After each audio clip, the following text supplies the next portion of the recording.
आवश्यकता आहे. काँग्रेस वगळता सगळेच नेते असं म्हणतात की इंडिया अलायन्स आता विसर्जित करा, कारण ती लोकसभा निवडणुकीपुरती मर्यादित. हे खरं आहे की लोकसभा निवडणुकीसाठीच इंडिया अलायन्सची चर्चा किंवा स्थापना झाली. कुठेही विधानसभेला त्याचा फारसा प्रभाव पडला नाही. प्रत्येकजण आपापलंच घोडं दामटवत राहिलं हे सत्य आहे. त्याच्यामुळे आता इंडिया आघाडी असेल, महाविकास आघाडी असेल किंवा इतर राज्यातला अलायन्स असेल, त्या संदर्भात लोकांनी वेगळ्या भूमिका घ्यायला सुरुवात केली आहे. आणि त्याला जबाबदार कोण, याची जबाबदारी कोणी घ्यायची. आम्ही असं म्हणतो की काँग्रेस पक्ष देशातला मोठा पक्ष आहे, त्यांचे 100वर खासदार आहेत. काँग्रेस पक्षाने पुढाकार घेतला पाहिजे सगळ्यांना एकत्र ठेवण्यासाठी. आम्ही सगळे रिजनल पार्टीज आहोत, प्रादेशिक पक्ष आहोत. आमच्या आघाडीमध्ये राष्ट्रीय पक्ष हा काँग्रेस पक्ष आहे. लोकसभेत आणि राज्यसभेत काँग्रेस पक्षाचे विरोधी पक्षनेते आहेत.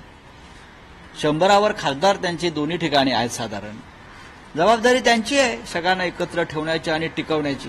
पण राऊत साहेब, तुम्हाला असं वाटतं का की आता वेळ आलेली आहे इंडिया अलायन्स किंवा महाविकास आघाडी विसर्जित करावी? नाही, विसर्जित हा फार टोकाचा विषय झाला.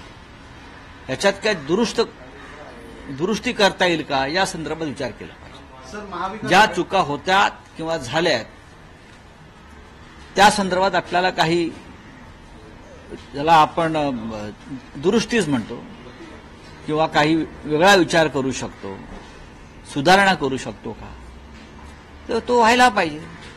सर, महाविकास आघाडी संदर्भात अमोल कोल्हेंनी ज्या पद्धतीचं वक्तव्य केलेलं होतं, काँग्रेसची मोडलेली पाठ सरळ होत नाही, शिवसेना झोपेतून जागी झालेली नाहीये, तर शरद पवार आता एकमेव असे नेते राहिलेले आहेत, तर बचेंगे तो और भी लढेंगे असं त्यांनी वक्तव्य केलं होतं. महाराष्ट्रामध्ये बचेंगे तो और भी लढेंगे ही भूमिका कायम शिवसेनेनं घेतलेली आहे. याचा अर्थ असा नाही की आम्ही राहिलेलो नाही. आम्ही जमिनीवरच आहोत. बचेंगे वगैरे काही नाही. लढणाऱ्यांचा आमचा पक्ष आहे. आम्ही कधी झुकलो नाही, वाकलो नाही, तुटलो नाही आणि विकलो गेलो नाही. आमच्या पक्षामधले कोणी सांगत नाही की दुसऱ्या गटात जाऊन सत्तेमध्ये सामील होऊया म्हणून. आमचे 20 आमदार आहेत, त्याच्यातलं एकाचंही म्हणणं नाही की समोर जो फुटलेला गट आहे त्यात सामील व्हायचं आणि सत्तेची